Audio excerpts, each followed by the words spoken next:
আয় আয় দোস্ত। হ্যাঁ রে, কি অবস্থা? আছি কোনো মতে, আলহামদুলিল্লাহ ভালো। তা তোর কি অবস্থা? আছি রে, আলহামদুলিল্লাহ ভালোই আছি। কিন্তু দেখ অবস্থা, দুই বন্ধু একই বিল্ডিং এ থাকি, অথচ দেখা করার সুযোগ নেই। দেখা দেখা করবো কিভাবে? তুই করতেছিস ব্যবসা আর আমি করি চাকরি। সারাটা দিন চাকরি করে আইসা যে তোর লোকে একটু বসমু, কথা কমু, আড্ডা দেবো, সুযোগ আছে? সেটা তো নাই। তুই কি করস? তুই তো ব্যবসার কাছে প্রায় 10টা 11টা পর্যন্ত থাকস। কিছু করার নাই রে বন্ধু, সবই বাস্তবতা। আচ্ছা যাই হোক, আরে তোর চাকরির কি খবর? আরে চাকরি তো চলতেছে, গত মাসে তো প্রমোশন হইলো। আরে চাকরি তো আমার ধ্যান, চাকরি জ্ঞান, চাকরি নিয়েই আছি। তোর কি অবস্থা? আছি রে বন্ধু, আলহামদুলিল্লাহ। এই তো ঈদের কেনাকাটার কি করলি? আরে বন্ধু, ঈদের কেনাকাটা ওই 10 রমজানেই শেষ করে ফেলছি। শেষের দিকে তো মার্কেটে অনেক ভিড় থাকে, অনেক চাপ থাকে। এই ভুল কি আমি করি? বাহ, ভালোই করেছিস। আসলে কি জানিস, মানে তুই লোকটা একটু মোটা হইলেও বুদ্ধিগুলা কিন্তু খুব চিকন চিকন। এটা আমার খুব ভালো লাগে তোর বুদ্ধি। হ্যাঁ, তো যাই হোক বন্ধু, রোজা তো প্রায় শেষ, তা জাকাতের কি করলি? জাকাত কি দিয়ে দিয়েছিস? আরে কি যে বলিস, এই জাকাত দেওয়া কি আমাদের কাম নাকি? জাকাত দিবে বড় বড় লোকেরা। আমরা মধ্যবিত্ত মানুষ, দুবেলা দুমুঠো ভাত খেয়ে কোন রকম বেঁচে আছি। আর তাছাড়া ওই যে ভাড়া বাসায় থাকি, আমি তো কম ইনকাম করি, আমার তো আর জাকাত দেওয়া কোনো মানে লাগবে না।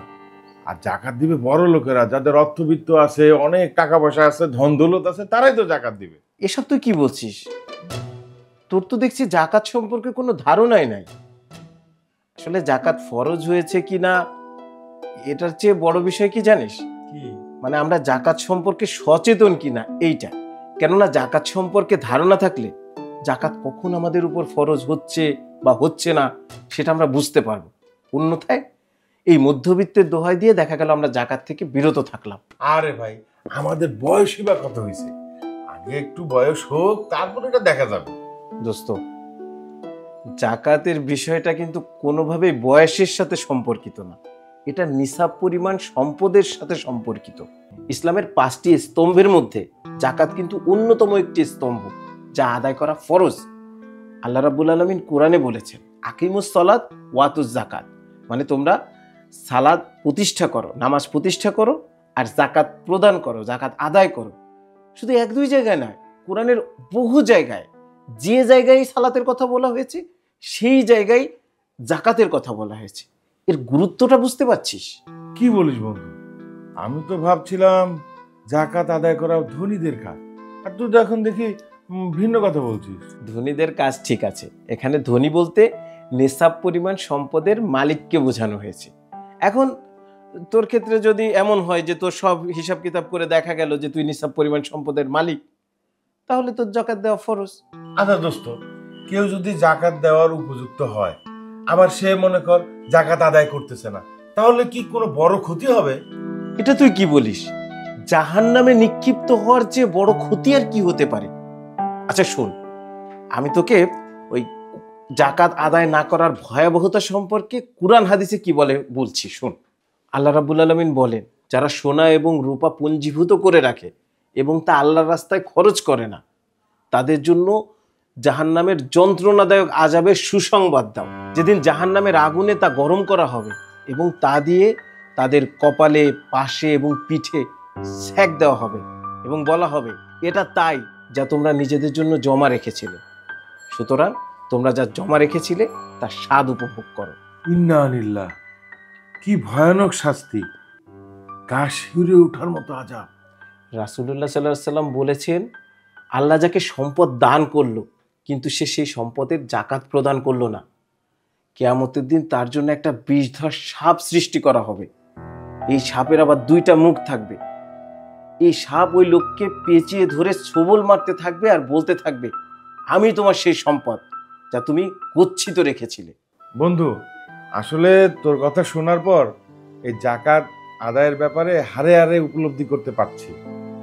আসলে আরেকটা ব্যাপার, আমি আগে থেকে এগুলো জানতাম না, তো তাই অবগতও ছিলাম না, সচেতনও ছিলাম না। শোন বন্ধু, জাকাত অর্থ সম্পদ পবিত্রকরণ এবং বৃদ্ধিকরণ। জাকাত দিলে সম্পদ পবিত্র হয়। আল্লাহ রাব্বুল আলামিন কোরআনে 86 জায়গায় আলাদাভাবে শুধু জাকাতের কথা বলেছে। আর 29 জায়গায় সালাতের সাথে সংযুক্ত করে বলেছেন। তাহলে বুঝতে পারছিস জাকাতের গুরুত্বটা কত। শোন, জাকাত দিলে সম্পদ কমে না, বরং বাড়ে। আপাত দৃষ্টিতে যদিও মনে হয় সম্পদ কমছে, কিন্তু আল্লাহ কোন দিক দিয়ে যে তোর সম্পদ বৃদ্ধি করে দেবে তুই বুঝতেও পারবি না, তুই কল্পনাও করতে পারবি না। সুবহানাল্লাহ। কিন্তু কথা হচ্ছে দোস্ত, আমি কিছু টাকা জমিয়েছিলাম তোর ভাবিকে নিয়ে বিদেশের ট্যুরে যাব বলে, কিন্তু ওইখান থেকে যদি টাকা খরচ করে ফেলি তাহলে তো আমার বাজেট কমে যাবে, তাই না? সেই কথাটাই আর কি চিন্তা করছি। আচ্ছা, বুঝতে পেরেছি। আমি তোকে একটা উদাহরণ দিই, তাহলে বিষয়টা তুই বুঝতে পারবি।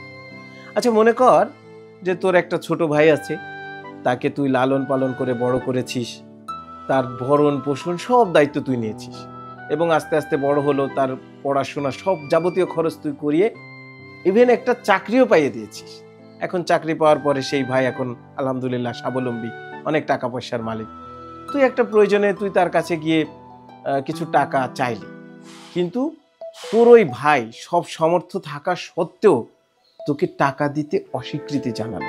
তাহলে কি তোর এই ভেবে কষ্ট হবে না যে ভাইকে আমি এত কিছু করলাম, বড় করলাম, সব কিছু করলাম, সেই ভাই আজকে সামান্য কিছু টাকা দিতে অস্বীকৃতি জানালো? কষ্ট হবে না মানে? কষ্টে একদম বুকটা ফেটে যাবে। এরকম চরম অকৃতজ্ঞ আর কেউ হতে পারে নাকি? তাহলে শোন বন্ধু, তোকে একটা কথা বলি। একসময় কিন্তু এই যে তোর আজকের অর্থবিত্ত, তোর চাকরি, এগুলা কিছুই ছিল না। তোর ব্যাংক ব্যালেন্স ছিল প্রায় শূন্যের কোঠায়। তুই একজন পরিবারের উপর নির্ভরশীল একটা ব্যক্তি ছিলি কিনা? জি, হ্যাঁ, অবশ্যই। হ্যাঁ, সেখান থেকে আল্লাহ রাব্বুল আলামিন অশেষ রহমতে তুই কিন্তু আজকে একটা ভালো প্রতিষ্ঠানে আছিস, ভালো জব করছিস, মোটামুটি একটা সেটেল একজন মানুষ বলা চলে। আল্লাহ কি তোকে প্রতিষ্ঠিত হতে সাহায্য করেনি? অবশ্যই আল্লাহ তাআলা আমাকে সাহায্য করেছেন। আল্লাহ সাহায্য ছাড়া তো এগুলো হতো না। তাহলে তুই কেন সেই সাহায্যকারী আল্লাহর হুকুম হিসেবে জাকাত দিতে অস্বীকৃতি জানাচ্ছিস? এটা কি আল্লাহর প্রতি হাই লেভেলের অকৃতজ্ঞতা প্রকাশ পায় না? জাকাত দিলে যে সব সম্পত্তি তোর কমে যায়, বিষয়টা কিন্তু এমন না। জাকাতের নিসাব কত পার্সেন্ট জানিস? মাত্র 2.5%। তার মানে 1 লাখ টাকায় মাত্র 2,500 টাকা জাকাত প্রদান করতে হয়। আচ্ছা, আল্লাহ না করুক, ধর তোর একটা বড় ধরনের কোনো অসুখ বিসুখ রোগ বালাই হলো, এখন তুই কি টাকা কমে যাওয়ার ভয়ে চিকিৎসা করাবি না? বল। এজন্য সময় থাকতে আমাদের প্রত্যেককে এই বিষয়টা রিয়েলাইজ করতে হবে। বন্ধু, তোর কথাগুলো আমার অন্তর ছুঁয়ে দিয়েছে। আসলেই তো আমি এই কথাগুলো আগে এইভাবে কখনোই চিন্তা করিনি। আমার তো আগে কোনো সম্পদ ছিল না, আল্লাহ তো আমাকে সবকিছু দিয়েছে। তাহলে তো আমি নিজেই অকৃতজ্ঞ। তোর মতো সবাই যদি নিজ নিজ জায়গা থেকে এই বিষয়টা ফিল করতো, অনুধাবন করতো, তাহলে কতই না ভালো হতো। আচ্ছা দোস্ত, বুঝতে পেরেছি। আচ্ছা এখন বল তো, কোন কোন সম্পদের উপরে আমাদেরকে জাকাত দিতে হবে? 6 ধরনের সম্পদের উপর জাকাত প্রদান করতে হবে: স্বর্ণ, রৌপ্য, নগদ টাকা পয়সা, ব্যবসায়িক মালামাল, গবাদি পশু এবং ফসলের উপর, যাকে ওসর বলে। আচ্ছা, আমার উপর যে জাকাত ফরজ হয়েছে এটা আমি বুঝবো কিভাবে? শোন, জাকাত ফরজ হওয়ার শর্ত 5টি। প্রথমত, যদি কারোর নিকট নিসাব পরিমাণ সম্পদ থাকে, ধর কারো কাছে 7.5 তোলা স্বর্ণ অথবা 52.5 তোলা রূপা বা তার সমমানের সম্পদ যদি কারো নিকট থাকে, তাহলে তার উপর জাকাত ফরজ। দ্বিতীয়ত, নেসাব পরিমাণের 1 বছর পূর্ণ হইতে হবে। এটা হতে হবে লুনার ইয়ার বা চন্দ্র বৎসর 354 দিন অনুসারে। ব্যাপারটা বুঝিস না? আচ্ছা শোন, সহজ করে বলি, এটা হচ্ছে চন্দ্র মাস অনুসারে হইতে হবে। তৃতীয়ত, এই সম্পদের মালিকানা নিজের হতে হবে।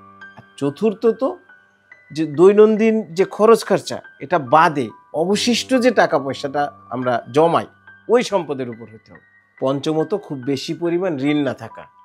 আর ঋণ যদি থাকে সেক্ষেত্রে আগে ঋণ পরিশোধের কথা বলা হয়েছে, কিন্তু মৌলিক চাহিদা পূরণের বাইরে কোনো ঋণ থাকলে সেটা কিন্তু এর অন্তর্ভুক্ত হবে না। মোট কথা, জাকাতের নিসাব পরিমাণ সম্পদ যদি 1 চন্দ্র বছরে কারো নিকট থাকে, তাহলে তার উপর 2.5% জাকাত দিতে হবে।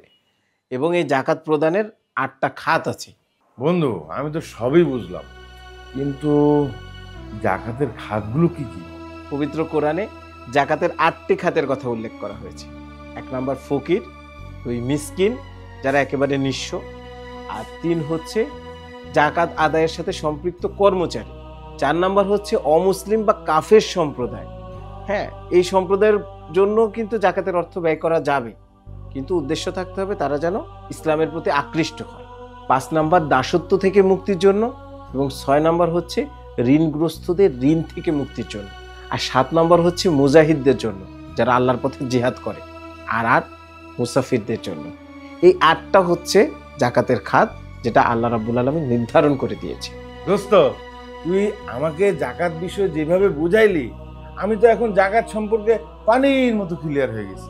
আর তোকে ধন্যবাদ জানাচ্ছি যে এই জাকাতের মতো এই বিধানটা তুই আমাকে এত সুন্দর করে বোঝানোর জন্য।